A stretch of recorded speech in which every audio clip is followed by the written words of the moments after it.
Hi guys, good morning, good morning. Samahan niyo ako dahil unang araw ko na po sa aking bagong trabaho. Thank you Lord. Pagkagising ko nga po ay kailangan muna tayo magpasalamat sa Diyos sa lahat ng kanyang biyayang binibigay sa atin. Thank you Lord.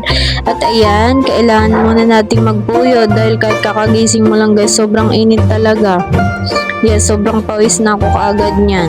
So, maghilamos muna tayo at mugmog. Tapos ang una ko talagang ginagawa pagkagising is uminom ako ng maligamgam na tubig at susundan ko na siya ng kape. Ang aking kinakape guys is yung black coffee lang talaga, yung pure na kape. Pangpatapang, nervous system, chires.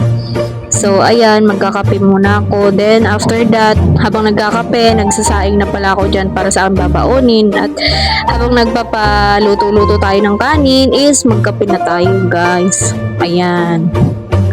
Diba? Maganda ako sa umaga nyo. Cheres. Ayan, sundan na natin ang almusal, guys. Yan, chicken pastil, kape. Sarap, mag-almusal bago pumasok at ayan, nakabihis na ako fast forward, papasok na yan siya mga 7:30, papasok na ako guys, ayan o, may pasayaw-sayaw pa no. So, thank you Lord kasi may bago ng trabaho, yan lamang muna sa inyo, paalam, bye!